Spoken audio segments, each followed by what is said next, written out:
할렐루야, 반갑습니다. 예배하는 가정마다 하나님의 복됨이 충만하기를 주님의 이름으로 축복합니다. 아멘. 찬송가 426장입니다. 이 죄인을 완전케 하시옵고.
기도하겠습니다.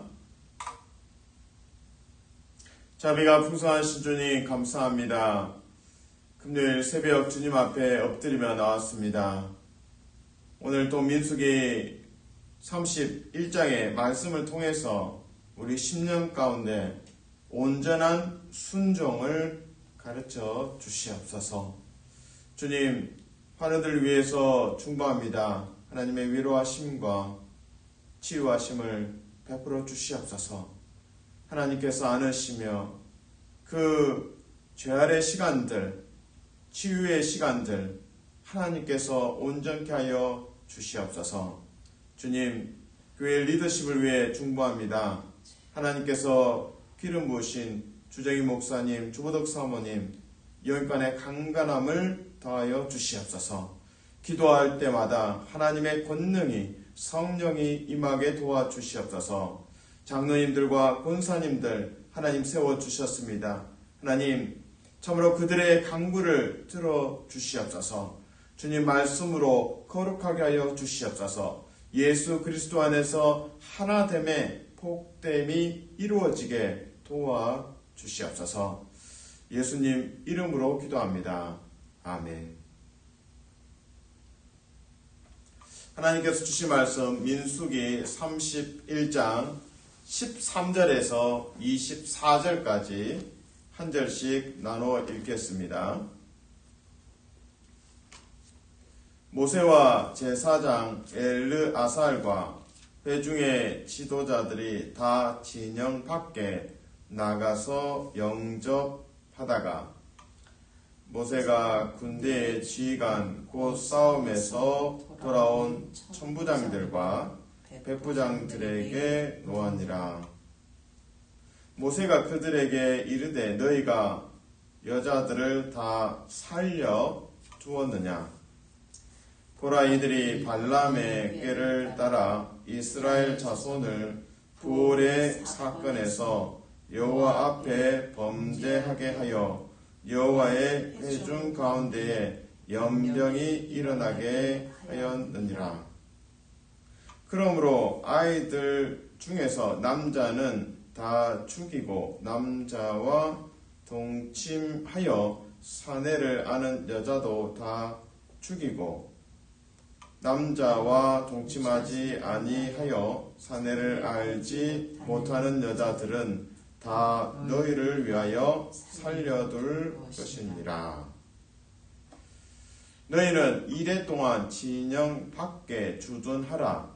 누구든지 살인자나 죽임을 당한 사체를 만진 자는 셋째 날과 일곱째 날에 몸을 깨끗하게 하고 너희의 포로도 깨끗하게 할 것이며 모든 의복과 가죽으로 만든 모든 것과 염소털로 만든 모든 것과 나무로 만든 모든 것을 다 깨끗하게 할지니라. 제사장 엘르아살이 싸움에 나갔던 군인들에게 이르되 이는 여호와께서 모세에게 명령하신 율법이니라. 그 문동 철과 주석과 납 등에 불에 견딜 만한 모든 물건은 불을 지나게 하라. 그리하면 깨끗하려니와 다만 정결하게 하는 물로 그것을 깨끗하게 할 것이며 불에 견디지 못할 모든 것은 물을 지나게 할 것이니라. 너희는 일곱째 날에 옷을 빨아서 깨끗하게 한 후에 진영에 들어올지니라. 아멘. 여러분은 최근에 코로나가 이제 재확산되고 있다라는 뉴스를 접하셨을 겁니다. 물론 미국이 아니고 아시아권입니다. 이제 중국, 대만, 홍콩, 태국 이곳에 이제 코로나가 새로운 변이라고 하죠. 그러니까 코로나의 특징을 가졌는데 이제 우리가 이제 예방 접종을 하죠. 예방 접종을 하니까 이 코로나도 생존을 위해서 이렇게 변이가 일어납니다. 그 새로운 변이가 일어나면 기존에 이제 예방 접종한 것들을 이제 회피할 수가 있죠. 그래서 결국에 이제 그 보건당국에서 새로운 변이에 맞춰서 또 예방 접종을 또 진행을 해야 합니다.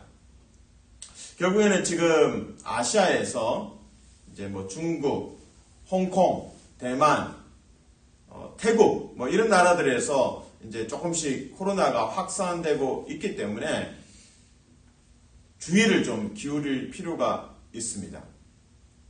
우리는 이제 2020년에 이제 코로나가 팬데믹으로 퍼져가는 것을 봤습니다.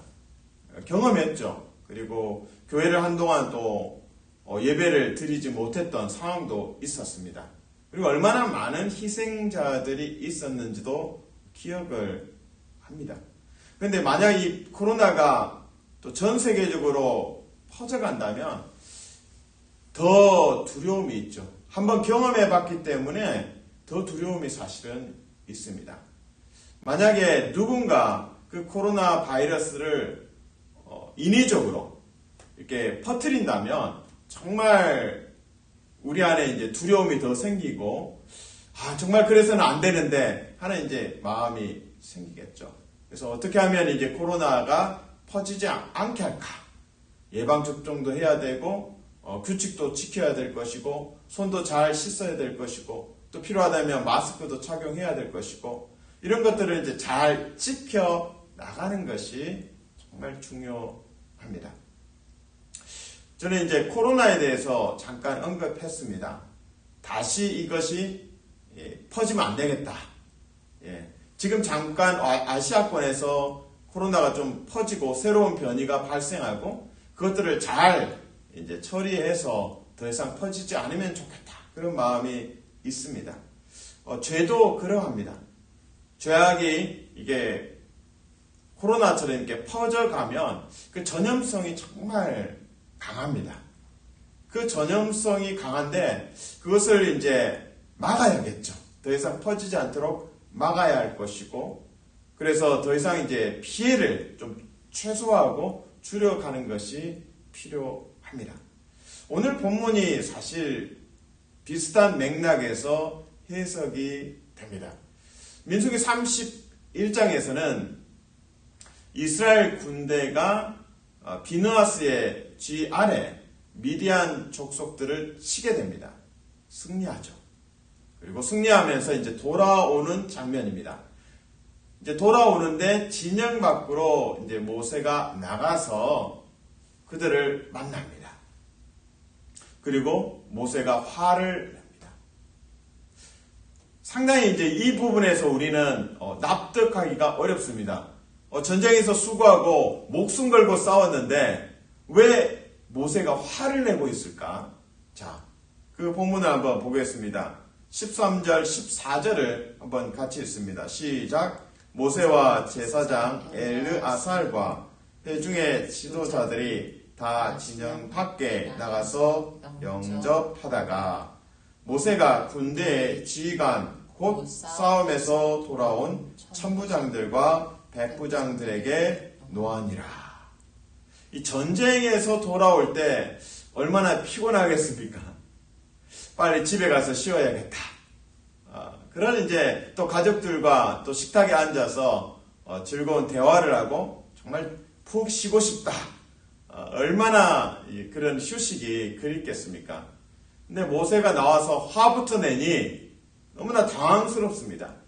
그리고 결론적으로는 집에 못 갑니다.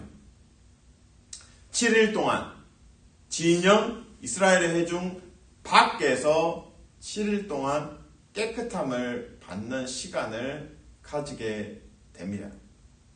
그 이유는 이제 사체, 그 죽은 자들을 만졌기 때문에 7일 동안 진영 밖에 있어야 한다. 참 군인들의 입장에서는 정말 슬프고 이제 가족들과 재회하고 정말 행복한 시간과 휴식을 기대했는데 가족들 보지도 못하고 진영 밖에 7일 동안 어떤 면에서는 벌을 서는 것 같습니다. 자, 19절을 읽겠습니다. 시작. 너희는 이래 동안 진영 밖에 주둔하라. 누구든지 살인자나 죽임을 당한 사체를 만진 자는 셋째 날과 일곱째 날에 몸을 깨끗하게 하고 너희의 포로도 깨끗하게 할 것이며. 우리는 이제 질문이 생깁니다. 왜 모세는 분노했는가? 그리고 수고한 군인들이 쉬지 못하고 진영 밖에서 7일 동안 머물러야 하는가? 물론 이제 19절에서 사체에 대해서 이야기를 합니다. 죽임을 당한 사체를 만진 자는, 자, 여기서 또 이해가 되지 않는 부분이 있습니다. 아니, 군인이 전투에 나가서 상대 이제 적들을 쳐서 죽음에 이르게 해야 이제 승리할 수 있습니다. 당연히 전투를 벌이게 되면 상대와 싸움이 치열해지고 또 사체와 접촉할 수 있는 가능성이 항상 있습니다. 그렇다면 매번 전투마다 나가서 싸우고 진영 밖에서 7일 동안 머물러야 하는 것인가? 과연 그렇다면 가나안 땅에 들어가서 끊임없이 정복 전쟁을 하게 되는데 그때마다 또 진영 밖에 7일 동안 머물러야 하는 것인가? 만약에 적군이 기습 공격을 했을 때 그러면 이스라엘 백성들은 어떻게 대처할 수 있는가? 여러 가지 이제 질문이 생깁니다. 오늘 본문은 일반적인 상황이 아니라 특수성이 있습니다. 그 특수성에 대한 설명은 19절로는 납득이 되지 않습니다. 조금 더 앞에 본문을 들여다봐야 할 것입니다. 16절, 17절에서 모세는 그 설명을 하고 있습니다. 민수기 25장에 있었던 바알 부올 사건과 연결이 되고 있습니다. 그때 우상 숭배를 했고 음행을 했고 그래서 연병에 24,000명이 죽었던 사건과 연결되고 있습니다. 16절, 17절을 읽습니다. 시작. 보라, 이들이 발람의 꾀를 따라 이스라엘 자손을 부올의 사건에서 여호와 앞에 범죄하게 하여 여호와의 회중 가운데에 연병이 일어나게 하였느니라. 그러므로 아이들 중에서 남자는 다 죽이고 남자와 동침하여 사내를 아는 여자도 다 죽이고. 15절도 같이 읽습니다. 시작. 모세가 그들에게 이르되 너희가 여자들을 다 살려 두었느냐. 지금 모세가 분노한 이유가 설명되고 있습니다. 왜 미디안 여자들을 다 살려 두었느냐. 그러면서 모세의 이제 설명이 이어집니다. 민수기 25장에서 모압 여인과 행음하고 또 미디안 여인과 행음하고 그리고 우상 숭배를 범했던 그 사건을 모세가 언급하고 있습니다. 사실상 미디안 족속을 치는 이유가 민수기 25장에 하나님의 명령이 있었기 때문입니다. 바로 미디안 족속이 이스라엘 백성들을 행음하게 하고 우상 숭배하고 연병에까지 이르게 하는 원인 제공자이기 때문입니다. 특별히 미디안 여인들이 이스라엘 백성들과 행음하고 그리고 그 미디안 여인들이 이스라엘 백성들로 하여금 하나님이 아니라 우상을 숭배하게 했습니다. 자, 그래서 지금 모세는 특별하게 말하고 있습니다. 사내를 아는 여자들, 미디안 여인들에 대해서 언급하고 있습니다. 이들이 바로 민수기 25장에 등장했던 사건의 연루자일 수 있습니다. 다시 말해서 민수기 25장에 그 행음하게 하고 우상 숭배를 이스라엘 백성들로 하여금 우상 숭배하게 하고 행음하게 했던 그 원인 제공자들이 미디안 여인들이고 지금 생포된 여인들 중에 그 원인 제공자가 있다라는 것입니다. 다시 말해서 비유한다면 마치 코로나 바이러스 병균을 그대로 가져왔다는 거예요. 그들이 다시 이 미디안 여인들 생포되었고 민수기 25장에서 언약 백성으로 넘어지게 했던 행음하게 하고 우상 숭배하게 했던 그 여인들을 그대로 데려와서 이스라엘 진영 안으로 들어오면 다시금 이스라엘 백성들이 하나님 백성들이 넘어지고 행음하고 우상 숭배하고 또 하나님의 심판을 받는 너무나 끔찍한 상황들이 벌어질 수 있기 때문입니다. 그래서 모세는 이런 상황을 재현해서는 안 된다. 막아야 한다. 그래서 이 생포한 미디안 여성들, 특별히 사내를 아는 미디안 여인들에 대해서 죽이라고 명령하십니다.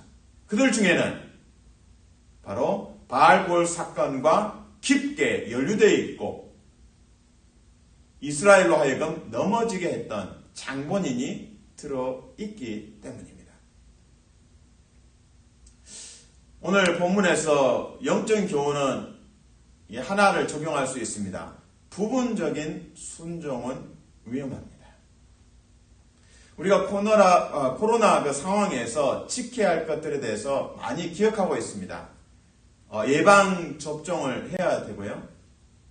1차, 2차, 3차, 4차 이렇게 계속 있었습니다. 그리고 사회적 거리 두기도 있었습니다. 그리고 마스크, 그리고 외출을 하게 되면 손을 씻고, 가능하면 손을 얼굴에 대지 않고, 여러 가지 이제 규칙들이 있었습니다. 그것들을 하나하나 지켜나가는 것이 나 자신을 지키고 공동체를 지키는 것입니다.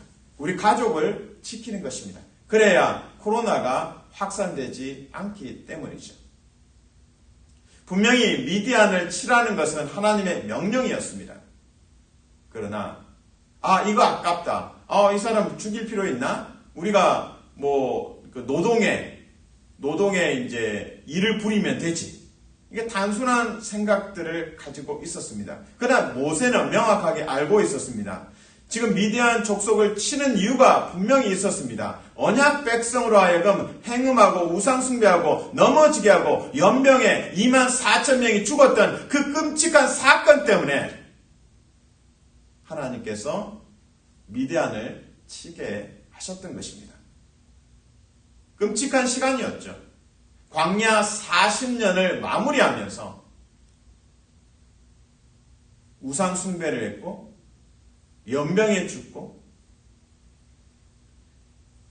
이 유종의 미라는 표현을 쓰는데 광야 40년을 마무리하면서 언약 백성이 넘어졌고 오염되었고 죽었고, 이런 기억으로 가나안 땅에 들어간다면 너무나 어렵습니다. 가나안 땅에 들어가면 더 많은 우상 숭배의 그 괴들이 있고 유혹이 있기 때문입니다.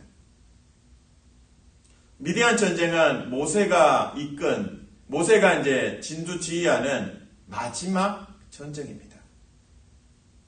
이 마지막 전쟁을 통해서 하나님 앞에 온전한 순종, 부분적인 순종이 아니라 완전한 순종을 통해서 코로나 바이러스 같은 죄악을 막는 것이 중요합니다. 그래서 새로운 리더십, 여호수아의 리더십 아래 가나안 땅에 들어가서는 오직 하나님만 예배하도록, 행음과 우상 숭배, 그로 인한 하나님의 심판, 이런 안타까운 바알볼 사건이 재현되지 않는 것이 중요합니다. 기억하십시오. 온전한 순종, 100%의 순종이 필요합니다. 보통 우리가 이제 사과가 좀 썩으면 부분적으로 이제 썩어 있죠. 그것을 이제 도려내고, 칼로 도려내고 확인해보고 먹어도 괜찮겠다. 그래서 이제 사과를 먹기도 합니다. 그러나 또 많은 경우에 여러 음식에서 곰팡이가 슬고 또 우유가 좀 상했다. 그러면 이거 상한 거 좀 걸러내고 사과처럼 좀 버리고 나머지는 먹어도 되겠다. 오판할 때가 많습니다. 상한 우유는 부분적으로 어떻게 걸러내고 나머지를 먹는다. 불가능합니다.